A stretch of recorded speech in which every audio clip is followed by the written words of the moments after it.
Guys, I found Hansi Flick's notes after the humiliation 4-0 victory over Borussia Dortmund. I will share every single detail with you guys, but before, there's a couple of different things and facts that I want to go over with you. The first one is Barcelona is still unbeaten in 2025. 19 wins, 4 draws, 0 losses, 70 goals scored. This is the Hansi Flick era, which is just incredible. One more thing I want to say, well, one of the other things I want to say that is Frankie de Jong's one of the best games, if not the best game as a Barcelona player. It was just incredible performance, the most passes connected, the most accuracy, and he also had the most recoveries of any Barcelona team, which is incredible for a Frankie de Jong who is known to be a not to be a defensive player. Barcelona, well, 19 goals, assists, and 11 appearances for Rafinha. So I'm still trying to process that he just tied Lionel Andres Messi. So Rafinha equals Messi's record for the most goals involvement in a single UEFA Champions League season. And there's still 3 more games to be played in this Champions League. That is incredible for Rafinha, guys. Please hit the like button for Rafinha, who is, on a class of his own. This Champions League, his numbers are just off the charts, incredible. No midfielder in Europe top 7 leagues have completed more through passes with 90 than one and only Fermin Lopez, who has been electric. I said this in my reaction, in my match reaction for Borussia Dortmund. If you haven't seen it, go check it out. Fermin Lopez is on a class of his own. He's becoming the next player that we can count and rely on as a number 10 since we don't have Dani Olmo. Fermin Lopez is making Dani Olmo not feel so bad, right? One more thing. Lewandowski is the first player in the Champions League history to score 10 plus goal in a single season for 3 different clubs. He did it with Borussia Dortmund, and then he did it with Bayern Munich, and now he's doing it with Barcelona, guys. Let's give it up for Lewandowski, who you can say what you will about him, but he just keeps delivering. He just keeps on scoring. So the last but not least is Barcelona has scored 36 goals in their 10 UEFA Champions League games under Hansi Flick. That is the highest goal per game of any team under any manager in this competition. That is incredible news for Barcelona, who just keeps on keeping on with this incredible form in 2025. So anyway, guys, let's get into this match. Barcelona will come out with Szczesny, Martinez, Kubarsi, Balde, and Koundé. I said it in my match preview. Go, please check them out if you have it. Frankie de Jong and Pedri, they were going to be the double pivot, right? I did say I would rather have Fermin, and guess what, ladies and gentlemen, that's what you got to check out my previews. I'm telling you what's going to happen. I said he's going to go with Fermin over Gavi because Fermin in that other game, we gave him so much trouble against Borussia Dortmund, and that is exactly, ladies and gentlemen, what happened in this game or last night. Fermin Lopez gave a lot of trouble to Borussia Dortmund. They could not stop him. He was too electric. Lamine Yamal, Lewandowski, and Rafinha.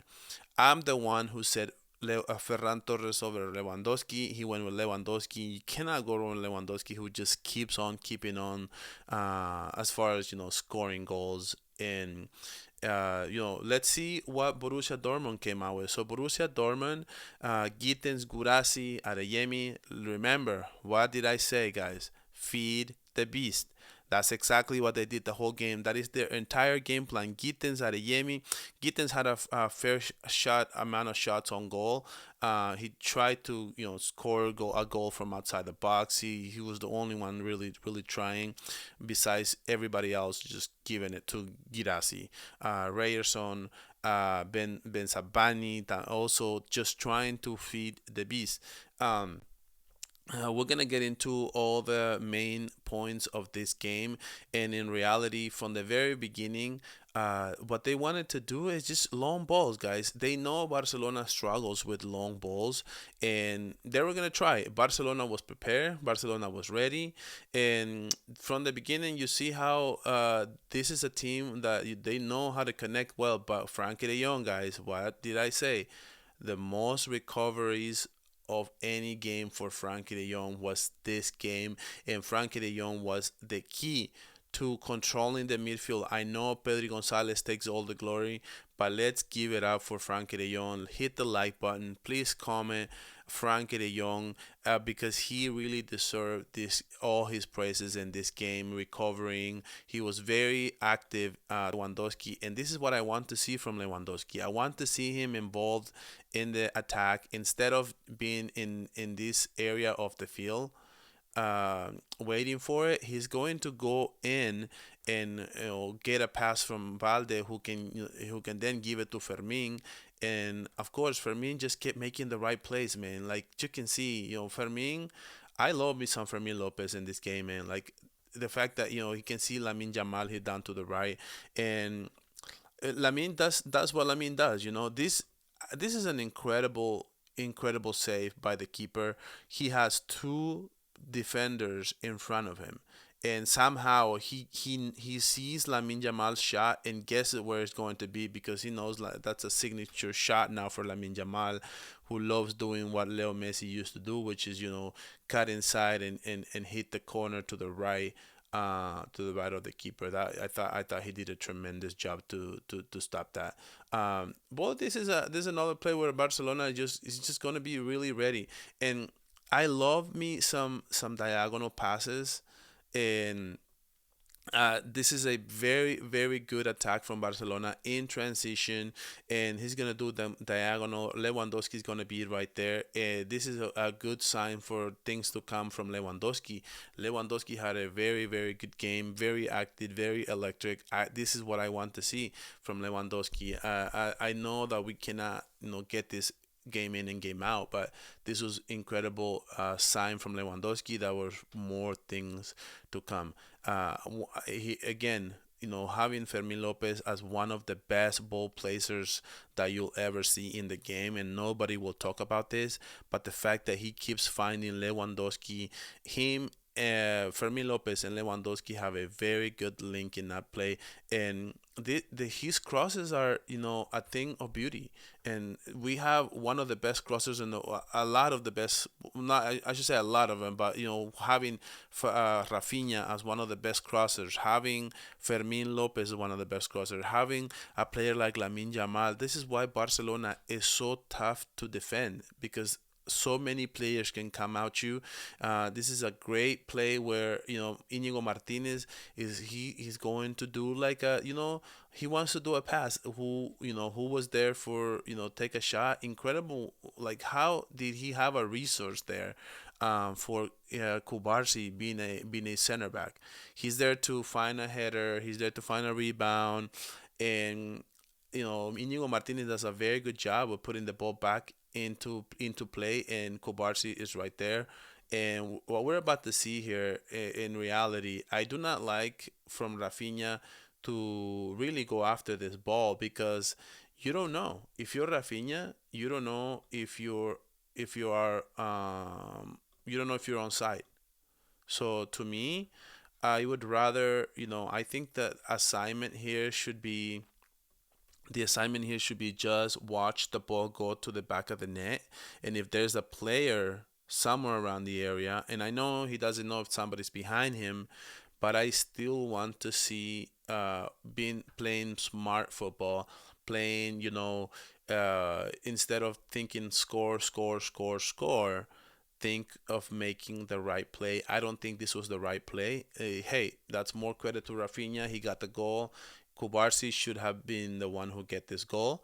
But especially because then Bar goes to take a look at it, and they could have taken a goal that could just ruin the momentum of the team after getting this goal. So this is gonna be another 1-2 1-2 play from Borussia Dortmund, and like I said, what do they want to do in every single play? They want to feed the beast. That's the only thing. That's why they're so predictable and easy to stop. This is a nice, beautiful design play.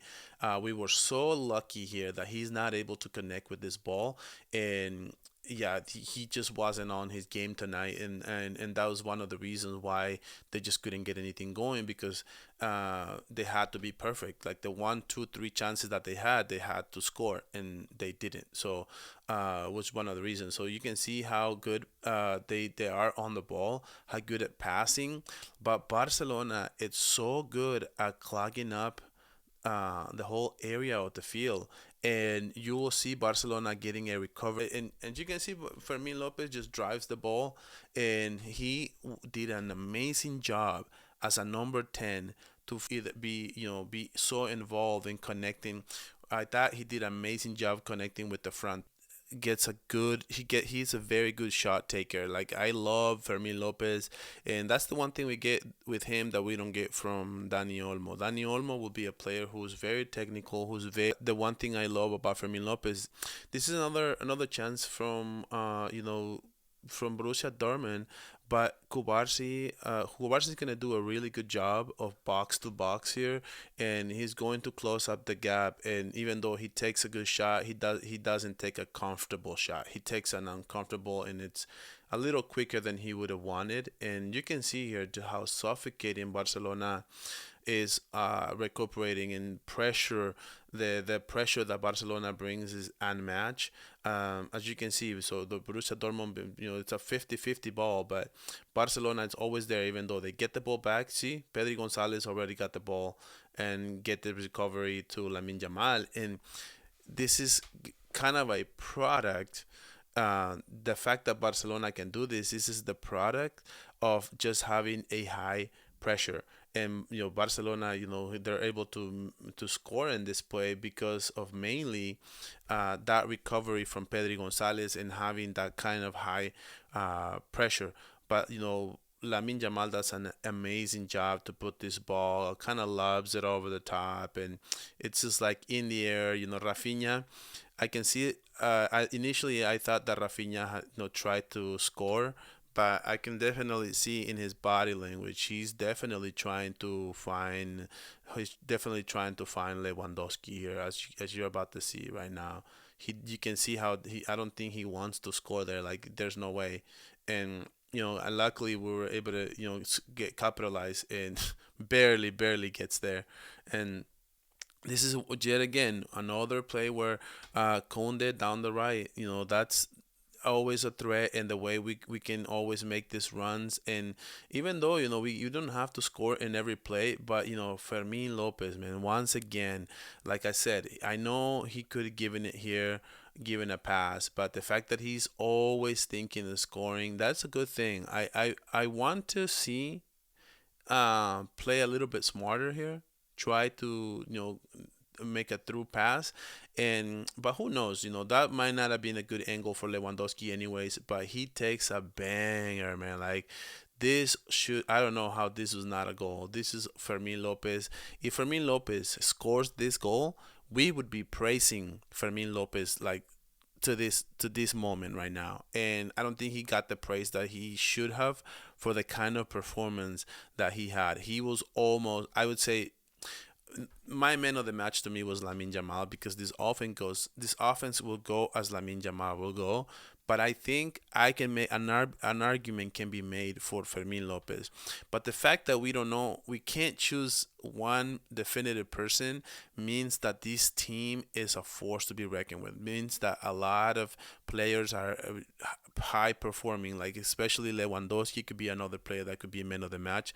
Rafinha can be the man of the match. Fermin Lopez can be the man of the match. Lamine Yamal can be the man of the match. That's how you have a championship team, having so many players that can be the men of the match. And once again, this is a play where Borussia Dortmund just got suffocated. Like every single time they were making mistakes in Barcelona, Pedri Gonzalez and Frankie de Jong, and he's able to turn up. And you see Fermin Lopez.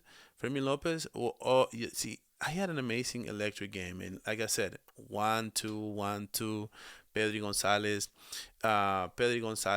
and Frankie De Jong. The fact that we have these two guys in our squad is a cheat code, and that's how they neutralize their opponent, because just having the ball so much. And the only reason why, I'm a little nervous for PSG in a potential final, but the only reason why I'm not as nervous is because we have this duo, guys.